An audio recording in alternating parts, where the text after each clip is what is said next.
Assalamualaikum warahmatullahi wabarakatuh. Baiklah anak-anak, bertemu lagi dalam serial pembelajaran e-learning madrasah bersama saya Devi Ferini. Baiklah, pada kesempatan kali ini kita akan membahas tentang sistem indera. Kalian pastinya sudah tahu apa itu sistem indera? Ya, sistem indera atau indera itu merupakan reseptor sensoris. Apa itu reseptor sensoris? Reseptor sensoris adalah suatu struktur khusus, apakah itu sel, apakah itu organ, yang memiliki fungsi untuk mengenali atau mendeteksi stimulus yang datang dari lingkungan. Ada 5 jenis alat indera pada manusia. Yang pertama, mata. Mata untuk mendeteksi cahaya. Yang kedua, telinga.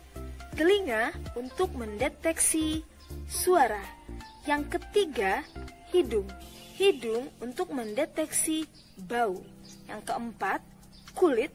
Kulit untuk mendeteksi seperti sentuhan, getaran, tekanan, dan gerakan. Dan yang terakhir adalah lidah, pendeteksi rasa. Nah, untuk si indera ini, dia bersifat sangat spesifik. Kenapa saya katakan sangat spesifik? Karena misalnya saja, mata. Mata itu adalah pendeteksi cahaya. Mata tidak akan bisa mendeteksi bagaimana itu rasa. Rasa manis, rasa asin, asam, pahit, ataupun gurih. Begitupun untuk lidah. Lidah merupakan pendeteksi untuk rasa. Dia tidak akan bisa mendeteksi suara ataupun cahaya. Nah, reseptor itu sebenarnya ada jenisnya. Apa saja jenis dari reseptor? Ada 5 jenis dari reseptor. Yang pertama adalah mekanoreseptor. Apa itu mekanoreseptor? Mekanoreseptor adalah reseptor yang dapat mendeteksi suara, getaran, sentuhan, ataupun gesekan. Nah, reseptor yang kedua adalah kemoreseptor. Apa itu kemoreseptor? Kemoreseptor adalah reseptor untuk mendeteksi perubahan molekul kimia yang terjadi di udara dan yang terjadi di dalam mulut. Berarti kemoreseptor adalah indera yang ada di mulut atau lidah dan indera yang ada pada hidung. Yang ketiga adalah elektromagnetik reseptor. Elektromagnetik reseptor ini adalah reseptor untuk mendeteksi cahaya dan listrik. Berarti elektromagnetik reseptor ini inderanya adalah mata. Yang keempat adalah termoreseptor. Nah, dari namanya saja kita sudah tahu ini termoreseptor ini merupakan reseptor untuk mendeteksi apa?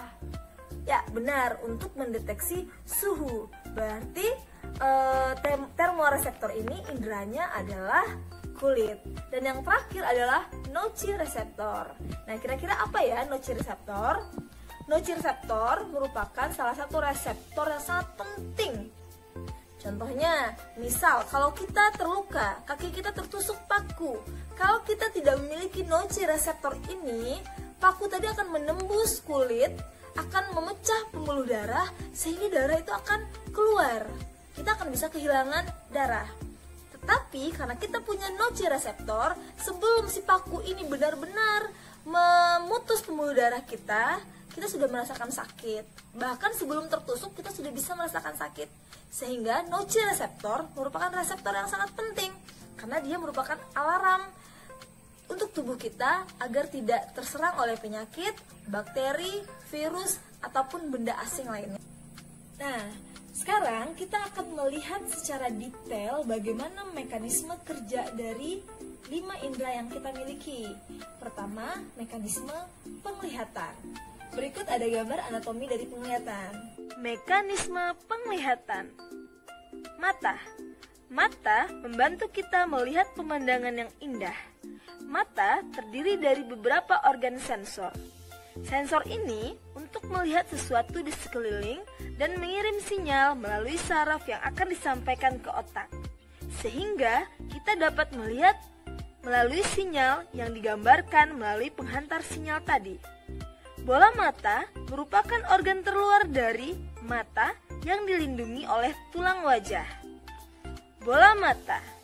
Bagian terluar dari bola mata yang dapat kita lihat adalah kornea. Bola mata terlindungi oleh kelopak mata dan bulu mata, di mana kelopak dan bulu mata ini melindungi bola mata dari partikel debu yang akan masuk secara tiba-tiba. Iris dan pupil.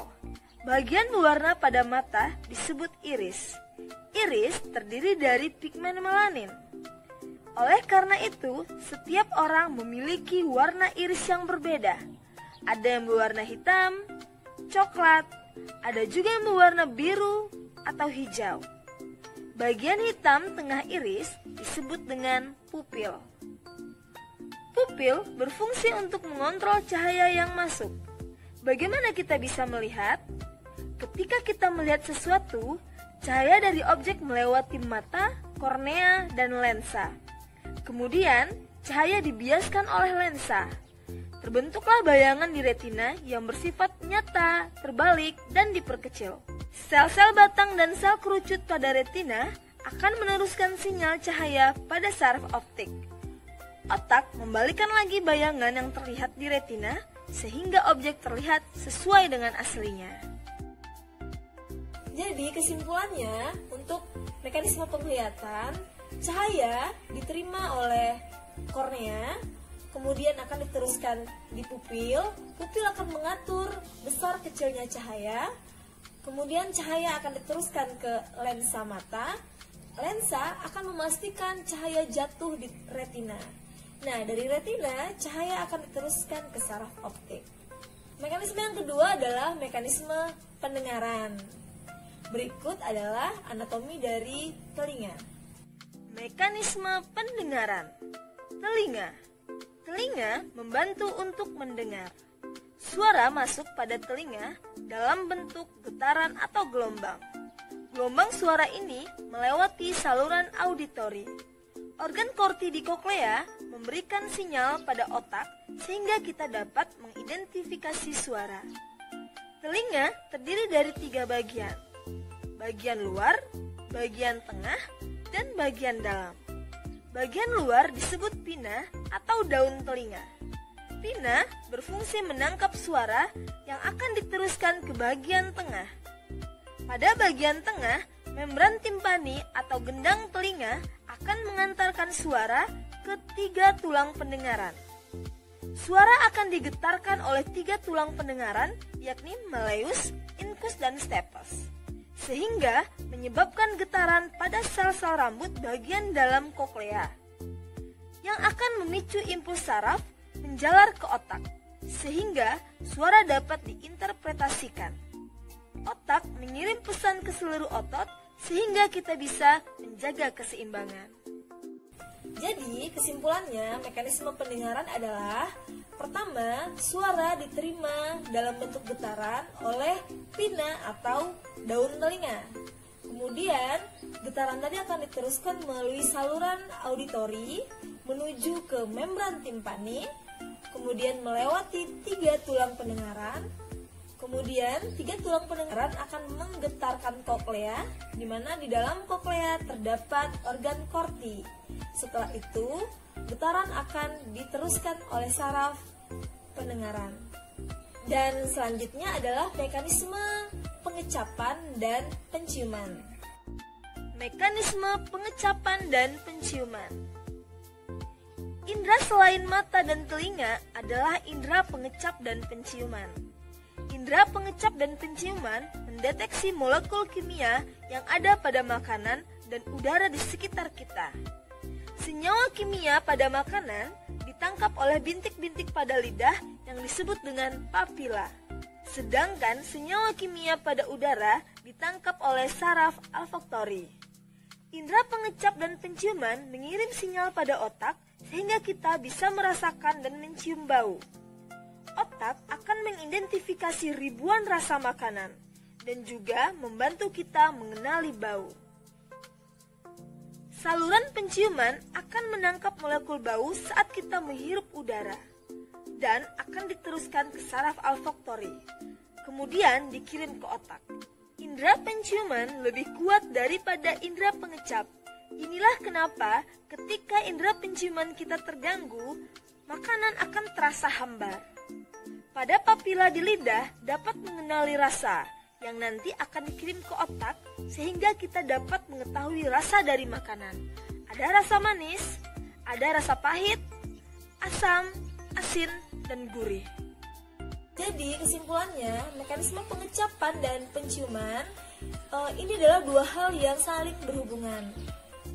Berikut adalah mekanisme alat peraba. Berikut penjelasannya. Indra peraba. Indra peraba membantu kita mengenali suhu dan tekanan. Kulit merupakan organ paling luas pada tubuh. Kulit dapat merasakan suhu, tekanan, tekstur, dan banyak lagi sensasi yang lain.